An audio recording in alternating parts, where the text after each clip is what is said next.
रोटी, कपड़ा और मकान।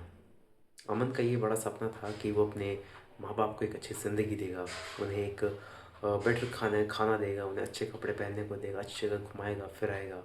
और उसके मन में हमेशा ये रहता था कि जितने बड़े लोग होते हैं वो बहुत गलत होते हैं, क्योंकि वो लोग सत्ता में रह के, पावर में रह के बहुत उल्टे सीधे काम करते हैं। वो लोग अपनी दौलत को सिर्फ खुद पे लुटाते हैं और गरीबों का कोई भला नहीं करते। अमन एक मिडिल क्लास फैमिली से आता था। उसके फादर भी एक बड़ी ही नॉमिनल सी जॉब करते थे, मदर उसकी हाउसवाइफ थी। बड़ी मुश्किल से उसके पापा ने उसे पढ़ाया लिखाया। और बेटा हमेशा ये सोचता था कि अगर वो एक बार सत्ता में आ जाए तो फिर वो लोगों का भला करेगा, अपने फैमिली की ज़िंदगी को सुधारेगा, वो सबका अच्छा ही करेगा। अब अब आप ये सोच रहे होंगे कि वो क्या सही में ऐसा कर पाएगा क्या? जी हाँ, उसने भी खुद से यही सवाल पूछा था कि वो कर पाएगा क्या। एक अफ़सर, सरकारी अफ़सर बन जाता है वो, खूब पढ़ लिख के किसी तरीके से लकीली। एंड वो अब ये सोचता है कि मैं अब दूसरों का भला कैसे करूं, क्योंकि उसका भला हो रहा था। जो इनकम थी वो उसके लिए, उसकी फैमिली के लिए इनफ हो रही थी। अब उसके ऊपर कहीं ना कहीं प्रेशर आ रहा था कि वो बड़े अधिकारियों की बात सुने, वो जितने भी पावरफुल पीपल है, वो जो भी काम करने को कह रहे हैं वो करे, चाहे उसका मन हो या ना हो, चाहे उसे वो काम गलत लगे या ना लगे। शुरू शुरू में उसे उसने विरोध किया उस बात का, उसे वो बात अच्छी नहीं लगी। उसने कोशिश किया समझाने की, सर ये गलत होता है, लोगों के साथ बुरा होगा, अन्याय होगा। तो बड़े लोगों ने उसे समझाया, तुम अभी बच्चे हो, अभी तुम्हें बहुत कुछ जानने की ज़रूरत है इस सत्ता और पावर की दुनिया में। शुरू में उस बात को समझ नहीं पाया, तो उसने सोचा जो मॉरली करेक्ट होता है वही सब अच्छा होता है। पर कहीं ना कहीं अमन के अंदर धीरे धीरे वो भावना पैदा हो रही थी कि अगर खुद का अच्छा करना है तो दूसरों का थोड़ा नुकसान करना पड़ेगा। इसलिए जितने पावरफुल पीपल हैं उन लोगों की बात सुननी पड़ेगी, क्योंकि अगर वो उनकी नहीं सुनेगा तो उसकी नौकरी भी खतरे में पड़ जाएगी। इसलिए उसने भी अब कुछ कहा नहीं, वो चुपचाप काम करता रहा। एंड ये उसकी डेली हैबिट बन गई। उसकी उस डेली हैबिट की वजह से अब उसके पास अब जितनी भी शिकायत आती, पहले वो जिसे बड़ा मन लगा के सुनता था, अब उसे बड़ी इरिटेटिंग लगती थी। उसे लगता था यार ये तो चलता रहता है, इसमें नया क्या है। अब उसके कानों में वो गरीबी की गूंज, उस चीख पुकार नहीं बजती। हालांकि वो खुद उस फैमिली से बिलोंग करता है, वो खुद इस लोअर मिडिल क्लास फैमिली से आता है, जहाँ पर उसने देखा है कि खाना खाना खाने के लिए, पानी, अच्छा पानी पीने के लिए भी कितना मेहनत करना पड़ता है। तो क्या उसे इस कहानी से हम क्या समझते हैं कि पावर आने के बाद कोई भी इंसान, चाहे आप हो या मैं, वो कहीं ना कहीं करप्ट होना शुरू कर देता है।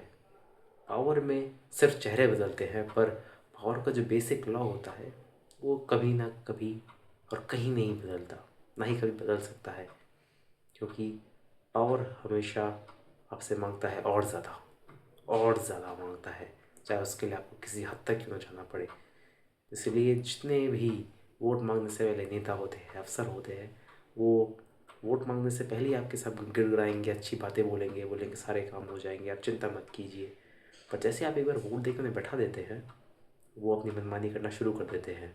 अगले 500 सालों के लिए आप अपनी कंट्रोल, लाइफ का कंट्रोल उनके हाथों में दे देते हैं, और वो जो चाहे वो कर सकते हैं। क्योंकि सत्ता का पावर, सत्ता का नशा ही ऐसा होता है, अच्छे अच्छों तक को हिला के रख देता है, और वो कहीं ना कहीं बुरा भी बना देता है। इसलिए अगर हम ये बोले कि सिस्टम गलत है, ये फलाने आदमी की गलती है, वो बंदा अच्छा काम नहीं करता क्योंकि उसने अपने पावर का मिसयूज़ किया है, तो आप ये समझ लेना कि गलती शायद उनमें नहीं, खुद हमारे में है। हम खुद को बार बार कोसते रहते हैं। अच्छा, अब एक बात बताओ, वो अमीर आदमी और अमीर होता जा रहा है, गरीब आदमी गरीब होता जा रहा है, आप क्या कर रहे हो? आप दिन भर मेहनत करते हो, आप ये सोचते हो कि दो पैसे घर में ज़्यादा आएंगे तो मैं अपनी लाइफ, अपनी फैमिली की लाइफ को और ज़्यादा बेटर बना पाऊँगा। पर क्या आप पाते हो? महंगाई की मार, रोज़ स्कैम्स निकल आते हैं, कहीं ना कहीं करप्शन, हर जगह करप्शन हो रखा है, रोड 2 दिन में उखड़ के आते हैं, पानी का पाइपलाइन फटा हुआ होता है घर में। अगर तुम दो अच्छा खाना भी सोचने लेने जाओ तो फिर उसे भी 10 बार सोचना पड़ता है, अच्छे कपड़े पहनने के लिए भी 10 बार सोचना पड़ता है आप लोगों को। पर यही एक करप्ट आदमी, वो अगर कोई भी काम गलत क्यों ना करे, तब भी वो उसकी नज़रों में सही है, क्योंकि उसके पास अंधा पैसा है जो आपके पास नहीं है। अगर आप ये सोचते हो कि आप पावर में आके सारी चीज़ों को बदल दोगे, जो कि अमन ने भी सोचा था, पर क्या वो कर पाया? क्या वो खुद उस सिस्टम का हिस्सा बन के रह गया? इसलिए ये मत सोचना कि अगर आप सत्ता में आओगे तो आप पूरी दुनिया बदल के रख दोगे। खुद आप ही बदल जाओगे। और ऐसा क्यों होगा? क्योंकि आप सिर्फ और की मांग करोगे। आप चाहोगे कि मुझे और मिले, मुझे और गाड़ी, बंगला, पैसा चाहिए। इसलिए पावर इंसान को करप्ट बना देता है। मुझे नहीं पता ऐसे कितने लोग होंगे जो पावरफुल होने के बावजूद करप्ट नहीं होंगे। शायद बहुत ही गिने चुने, शायद। पर ज़्यादातर 99.99% केसों में करप्शन होती है, चाहे वो छोटे स्तर पर हो या बड़े स्तर पर। यहाँ अच्छाई और बुराई का कोई महत्व नहीं होता। अच्छाई और बुराई तो सिर्फ हम जैसे आम लोगों के लिए मायने रखती है। यहाँ फ़र्क करना है तो सिर्फ इस बात का कि बुरा कौन है और ज़्यादा बुरा कौन है। कौन थोड़ा सा बुरा नेता है, कौन ज़्यादा बुरा नेता है।